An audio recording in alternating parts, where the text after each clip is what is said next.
Une soixantaine de logements sociaux verra le jour très prochainement sur ce chantier route de Saint-Jean. Myriam El Khomri prend connaissance des enjeux de ce chantier. Ces ouvriers qui étaient des jeunes en difficulté sont aujourd'hui tous en insertion professionnelle grâce au groupement d'employeurs pour l'insertion et la qualification dans le bâtiment. Comme j'étais au RSMA et mon chef m'avait proposé si je ne voulais pas faire le coffreur brancheur et je lui ai dit oui et c'est comme ça que je suis venu. Pourquoi c'est intéressant pour vous? Parce que ça peut déboucher sur un emploi? Oui, ça dépend. Et avec mon avenir, qu'est-ce que je dois faire? J'étais au RSMA avant. Après, mon chef de section au RSMA m'avait proposé pour venir sur le GEC BTP. Mais sur la Guyane, après, je dis non, je ne peux pas travailler à Cayenne, je peux travailler à Saint-Laurent. Qu'est-ce qui vous intéresse ici avec ce contrat que vous avez, ce chantier? En fait, pour l'instant, avant, j'étais sur les branches pour faire brancheur. Mais maintenant, je fais que de la finition.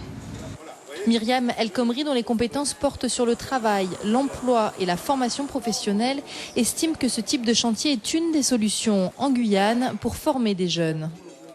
La difficulté que nous avons en Guyane, c'est à la fois cette croissance démographique et une vraie richesse, et en même temps le besoin de qualifier, d'accéder à la formation.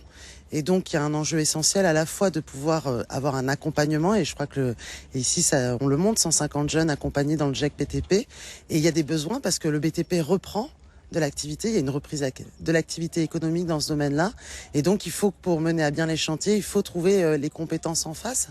Une centaine de jeunes travaillent sur ce chantier d'insertion. Ils ont des contrats de professionnalisation ou d'emploi d'avenir. Un important partenariat est mis en place entre le GEC, le groupement d'employeurs pour l'insertion et la qualification dans le bâtiment, et le RSMA de Saint-Jean. La majorité sont issus donc du RSMA où ils ont fait d'abord une formation préqualifiante, souvent sur des parcours de 10 mois, donc sur des métiers de maçonnerie. Et ensuite, ils ont fait des stages dans l'entreprise. Et quand le stage s'est avéré positif, donc on leur a proposé un contrat de professionnalisation par le GEC. Donc un contrat de professionnalisation, cette fois pour basculer sur un parcours qualifiant ou diplômant, pour qu'ils accèdent vraiment à un titre professionnel.